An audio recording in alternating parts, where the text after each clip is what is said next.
Okay, shut up. It's not about me tonight. Madonna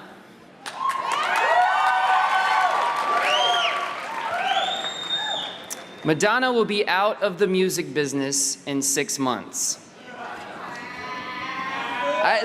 Let me finish. Her voice is like Minnie Mouse on helium. Comparing Marilyn Monroe to Madonna is like comparing Raquel Welch with the back of a bus. That's what they were saying about Madonna 25 years ago. I don't think any of them are around to say it tonight.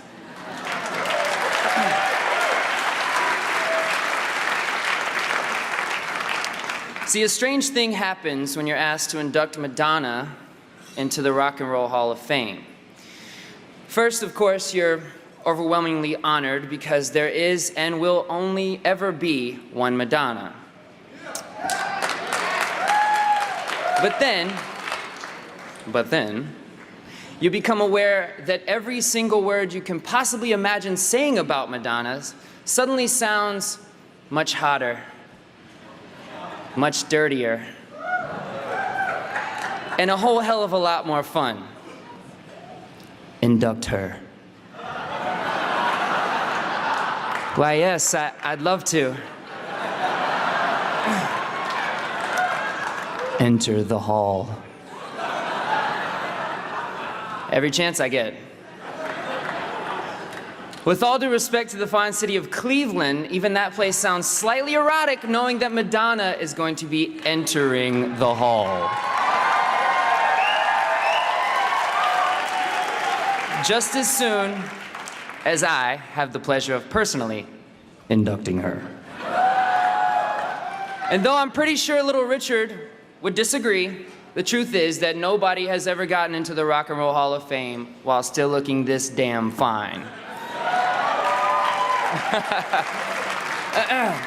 Madonna, you're taking your rightful place in this hall, but I'll just go on record saying you are no old museum piece. But tonight is not just a chance for me to come on to Madonna. I said come on too, that's terrible. Tonight is a moment to pause and consider the singular impact of this woman. Madonna has changed the way our world sounded, she's changed the way our world looked, and somehow she still found time to publicly kiss at least someone who I may or may not have kissed myself.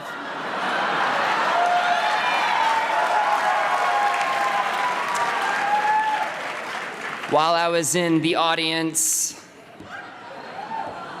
Yeah, of course you all know who I'm talking about, Sean Penn. They're jokes, they're jokes. For longer than I can remember, back before breastfeeding, Madonna has been causing a stir, usually well-timed for the release of her latest album, and making our culture a more provocative and interesting place. When she first appeared on the scene, a sultry dance pop act dressed in lace and fishnet stockings, Madonna captured the attention of women and men with a certain downtown thrift store chic that was all her own, until millions tried to jump on her bandwagon. Back then, few would have predicted that all these years later, and she politely but firmly forbid me to count, she would remain one of the most popular and crowd-pleasing acts all around the world. Yet Madonna hasn't become one of music's greatest stories ever told just by shocking us at regular intervals. She's done it by working harder and being smarter than everybody else.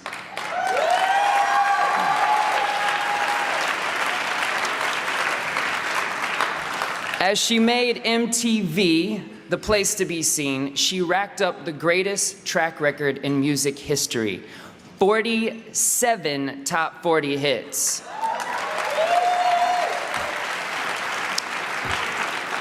That's almost one for every year that she's been alive, give or take a few, but all right. I told her I was gonna jab her a little bit. So. Anyways, the point is, this is a singing, dancing, writing, promoting, achieving superstar who became the biggest name on the planet the old-fashioned way. She earned it.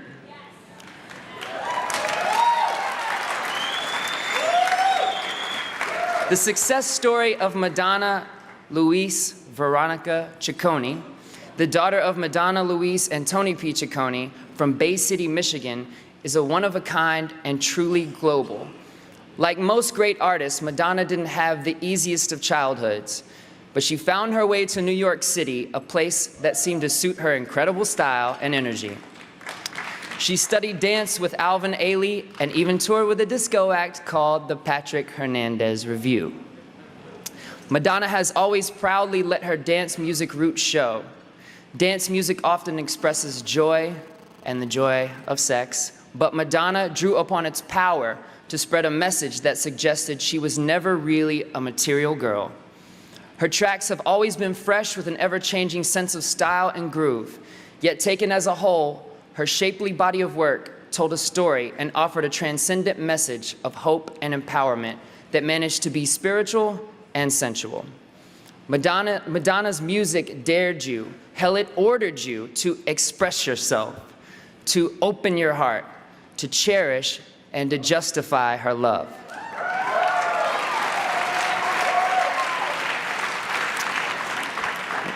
Whatever pose she was striking at any given moment, Madonna has remained both a familiar friend and a beautiful stranger. She's consistently evoked the past with an edge that felt shockingly new. She bravely mixed and matched the sacred and the profane. She may have been in some way like a virgin, but there was never any doubt this is a woman of experience. Sex is not just the name of some book she wrote, and there's never been any question about who's running Madonna's career. She's always been a woman on top, and I'm sure fully enjoying that position.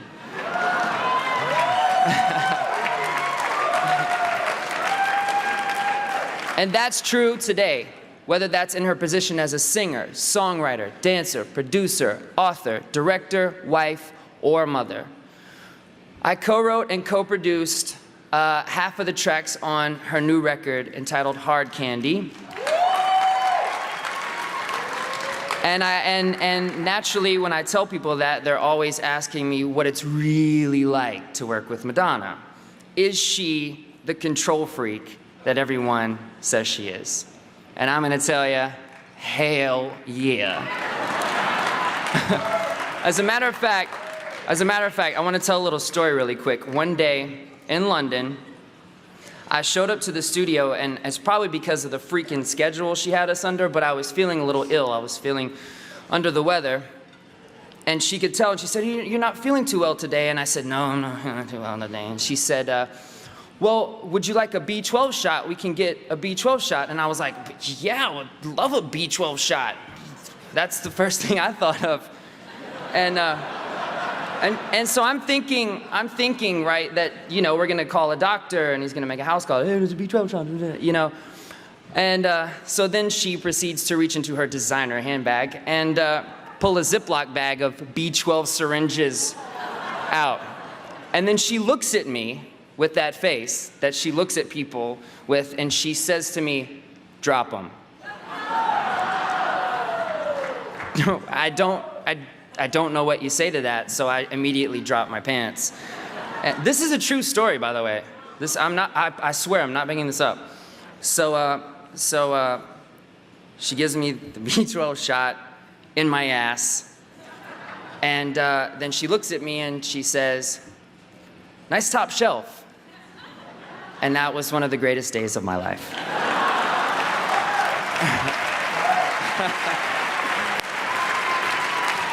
But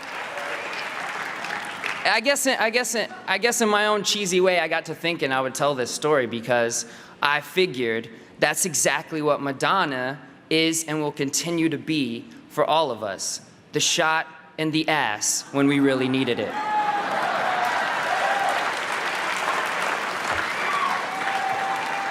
Her upcoming single from her new album is called 4 Minutes to Save the World, and in a sense, that's what Madonna has always done. Save the world one great 4-minute song at a time. Ladies and gentlemen, the world has long been full of Madonna wannabes, and I might have even dated a couple. But there is only one Madonna. So right now, it is one of the true thrills and privileges of my life to stand on this stage and induct Madonna into the Rock and Roll Hall of Fame.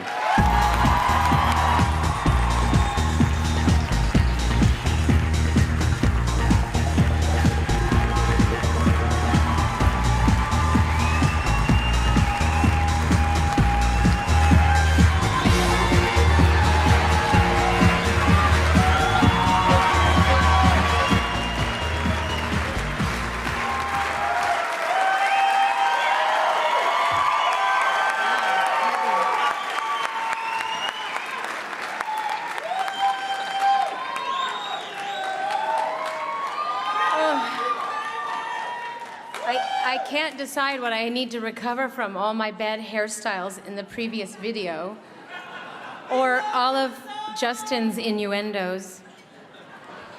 Everything he said is basically true, but I didn't say drop them. I said pull your pants down. Okay, just like to be accurate, as you know, I am a control freak. I'm not sure my speech will be as entertaining, but I do mean it. It is a great honor to receive this award, and I'm grateful and appreciative for the acknowledgement that this implies. But there's something finite about an award, and I would like to reflect for a moment on the things in my life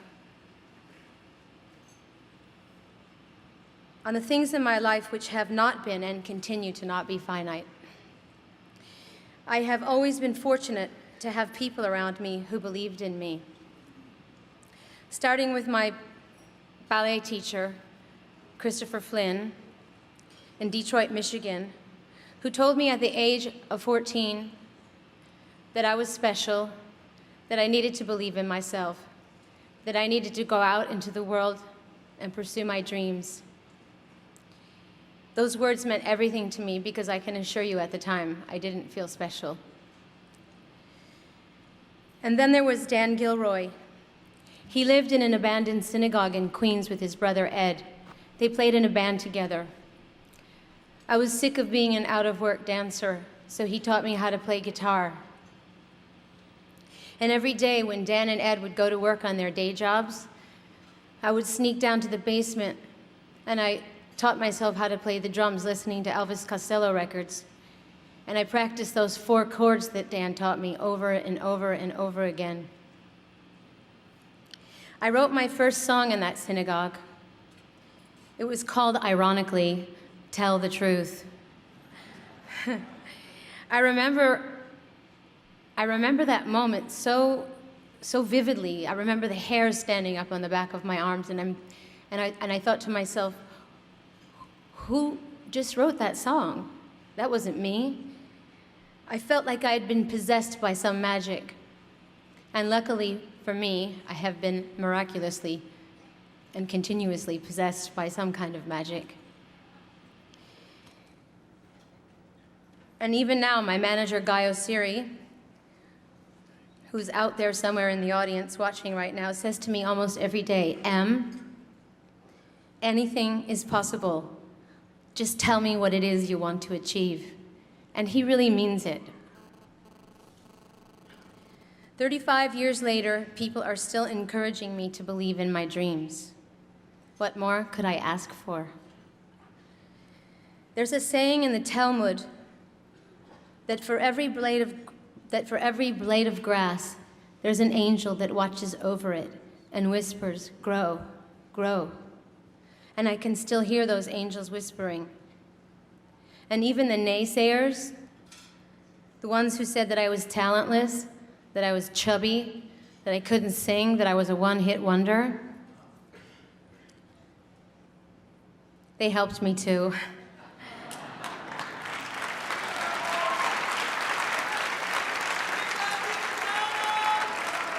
They helped me because they made me question myself repeatedly, and they pushed me to be better.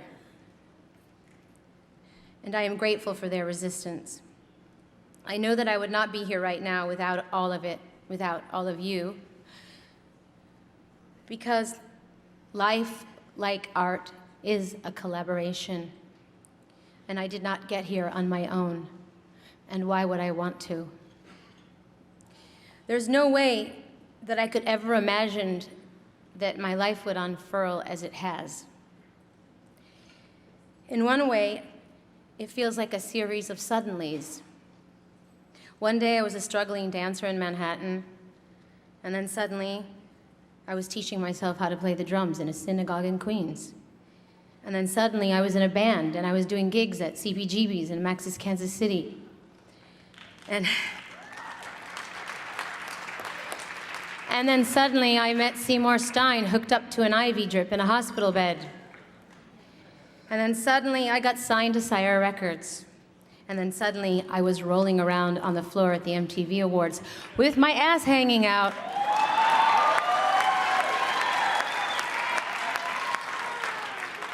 What nobody knows is that I lost one of my high heels and I dove to the ground to find it, and suddenly it was a dance move.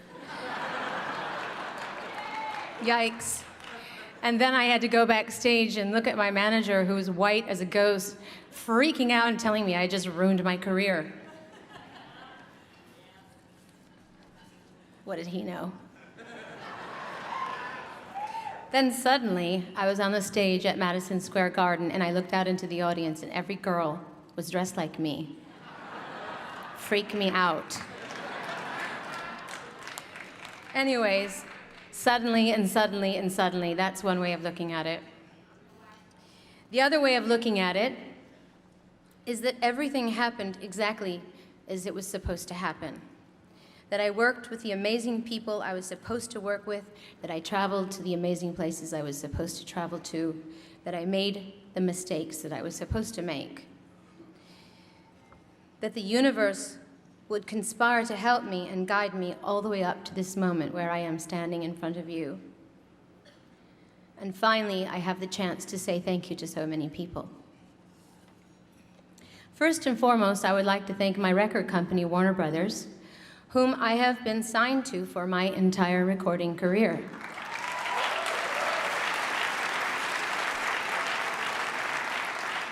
Not many people can say that. And then there's Michael Rosenblatt. I wish he was here tonight.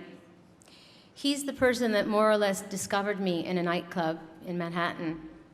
He told me he was an A&R guy at Sire Records. I had no idea what an A&R guy was, but it sounded important. So I jammed my demo tape into his hand. We both did a tab of ecstasy, and then we danced the night away.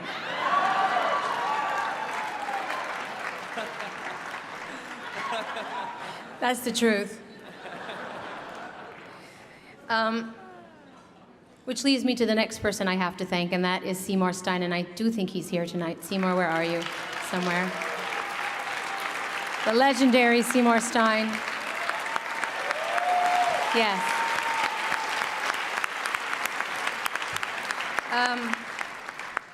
To know Seymour is to love Seymour. Yeah. Who takes meetings with people when they're hooked up to IV drips in a hospital bed? Okay? I mean, I thought the guy was gonna die. But he asked me, he was wearing boxer shorts, by the way, and a t-shirt. It was a little bit strange. He asked me to play my demo tape for him, and I just happened to be carrying a boombox with me. So, yeah. So I played my music, and he seemed to like it. And anyway, Seymour's still alive and well, which is great news. Thank you, Seymour. Does any of this sound strange? Hospitals, synagogues, ecstasy, I don't know. Believe me, it just gets stranger. The next person I have to thank is Liz Rosenberg. I know she's also here somewhere. Yeah. She's been and still is the head of publicity for my entire career. Now, does anybody understand the insanity of being my publicist for the last 25 years? Yeah. Well, I think Liz was smoking a joint when I first met her. Yeah. Yeah. I walked into her office and she very politely stubbed it out in the ashtray. I don't think she thought I knew she was smoking a joint, but it was a little bit obvious. Anyway, we hit it off right away. She was my kind of girl, tough, irreverent, and funny. And we've had a long and amazing chunk of time together. God. After dealing with all the nutcases she's had to deal with and putting out all the fires that she's had to put out, it's kind of amazing that she's not shooting up heroin. I don't mean to grass everybody up and make it sound like everybody I hooked up with was like a drug addict or anything. But the fact of the matter is, or the reality is that I ended up with a group of very responsible and hardworking people who gave me an enormous amount of love and support, along with everyone else at my record company. And I don't have time to thank all of you, but thank you. So then, of course, I needed a manager, right? So I asked myself, who is the most successful artist in the business today? And Self answered, Michael Jackson. So off I went to LA to find the man who managed Michael Jackson, to make him my manager. Cut to Freddie DeMann. Another man I want to thank, the ultimate Mac Daddy manager, slicked back hair, tan, smelling of expensive cologne, big desk, smoking a cigar. Yeah, he drove a Porsche.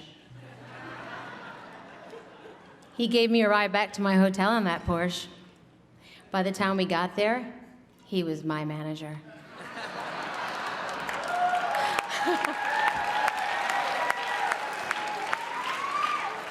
And there was no monkey business, okay? He gave me, I'm just kidding. See, he rubbed off on me. This speech was not meant to have a lot of sexual innuendos somehow. He's bringing sexy back. Okay, I'll get you, fucker. Okay, so we had an amazing 15 years together, and I learned a lot from him, so thank you, Freddie DeMann. It is while I was with Freddie that I met this incredibly cocky Israeli teenager named Guy Osiri. He was like Freddie's step-and-fetch-it boy. Yeah. He was always putting his 2 cents in, even when, and especially when, I didn't ask for it. He was the most ambitious, confident, idealistic, hungry for knowledge, obsessed with money 18-year-old I had ever met. He kept pestering me with his ideas. He never stopped scheming. He was relentless. And today, he is my manager.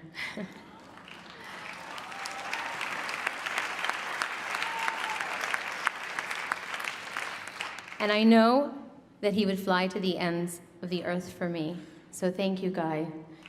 And as you can see, everything kind of goes full circle here, doesn't it? But what's a record without the music, right? That's right, motherfuckers. What's a record without Nile Rodgers, Pat Leonard, Babyface, Joe Henry, William Orbit, Mirwais Ahmad, Stuart Price, Pharrell, and now Justin Timberlake and Timberland?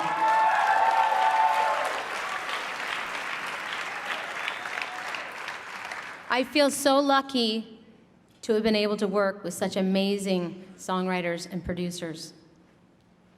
I can't underestimate how grateful I am for that. I would also like to thank all of my fans who have stuck by me through thick and thin.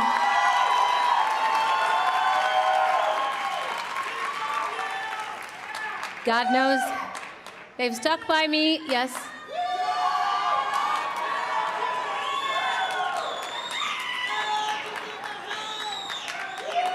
Now be quiet.